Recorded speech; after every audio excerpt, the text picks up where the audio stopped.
نفی ہے، الا اللہ اثبات ہے۔ نفی کا مطلب ہوتا ہے انکار کرنا، اثبات کا مطلب ہوتا ہے اقرار کرنا۔ لا الہ، کوئی الہ نہیں، کوئی معبود نہیں، کوئی خدا نہیں، الا اللہ، مگر اللہ کے، مگر اللہ کے۔ تصوف والے، طریقت والے یہ کہتے ہیں کہ یہ لا الہ کی لام ہے نا، یہ فقط اللہ کے علاوہ دوسرے معبودوں کے لیے ہی نہیں، بلکہ لا الہ پڑھنے والے کے اندر حسد کی لا ہے، تکبر کی لا ہے، شہوت کی لا ہے، نفس کی پیروی کی لا ہے، ہر اس بات اور ہر اس کام کے ساتھ یہ لا ہے جو بندے کو رب سے دور کر دے۔ یہاں تک کہ اس لام کی لا کے نفی کے ساتھ انسان اپنی ذات کی بھی نفی کرتا ہے۔ انسان کیا کرتا ہے؟ اپنی ذات کی نفی۔ ایسا نہیں ہو سکتا نا کہ آپ اللہ کے سوا تو کسی اور معبود کو اس لیے نہ مانیں کہ یہ شرک ہے، اور ان الشرک لظلم عظیم، یہی بتاتے ہیں نا علماء کرام نے کہ سارے ظلموں میں سے بڑا ظلم اللہ کے ساتھ کسی کو شریک ٹھہرانا ہے، یہی بتاتے ہیں۔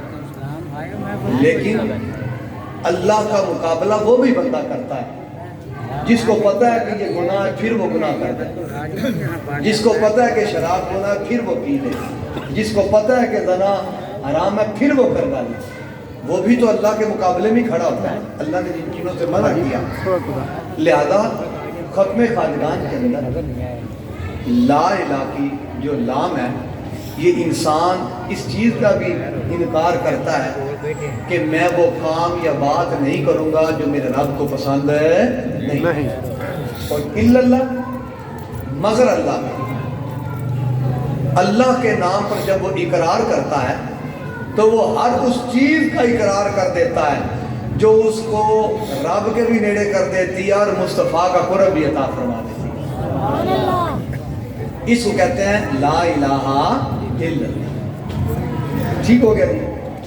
لہذا یہ وہ لا الہ الا اللہ، الا اللہ، الا اللہ، اللہ، اللہ کے وہ یہ الفاظ ہیں کہ جب میرے نبی پاک لامکان سے واپس اپنی چارپائی تک تشریف لائے نا، تو واپسی کے سارے سفر میں میرے مصطفیٰ یہی پڑھتے آئے، لا الہ الا اللہ، الا اللہ، الا اللہ، اللہ، اللہ، اللہ۔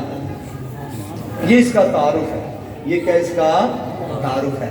لہذا اب جتنے احباب تشریف فرما ہیں، آپ کی بڑی سعادت ہے، اور یقیناً جو آپ نے اب کچھ پڑھا، جو کچھ اب آپ نے پڑھا، جو کلمات آپ نے ادا کیے، یہی کلمات حاجی حنیف صاحب نے بھی ادا کیے اپنی زندگی میں، انہوں نے یہی کلمات اپنے پیر سے بھی سنے۔ یقیناً آپ یوں کہہ لیجئے گا کہ جب ختم خواجگان شروع ہوا، جب ختم خواجگان شروع ہوا تو غلامان چورا شریف اپنی اگر قبروں میں بھی ہے تو پھر بھی وہ ختم خواجگان پڑھ رہے ہیں، وہ ختم خواجگان پڑھ رہے ہیں۔ لہذا آپ جتنے احباب موجود ہیں، آپ کو اس بات پر یقین رکھنا چاہیے، بندہ ٹریکٹر چلا رہا ہو تو وہ بسم اللہ پڑھے، اس کو ثواب ملے گا کہ نہیں ملے گا؟ انشاءاللہ۔ گائے یا بھینس کا دودھ دو رہا ہو تو اس کو ثواب ملے گا کہ نہیں ملے گا؟ اس نے ٹریکٹر چلایا یا گائے بھینس کا دودھ دوا، اس کی وہ بسم اللہ پڑھنی اس کو قبر میں کام آئے گی۔ تو یہ جو آپ نے اتنی عظیم کلمات پڑھے ختم خواجگان کے، کوئی اندازہ کر سکتا ہے کہ حاجی حنیف صاحب کی قبر میں کتنی رونق لگی ہوگی اب اس وقت؟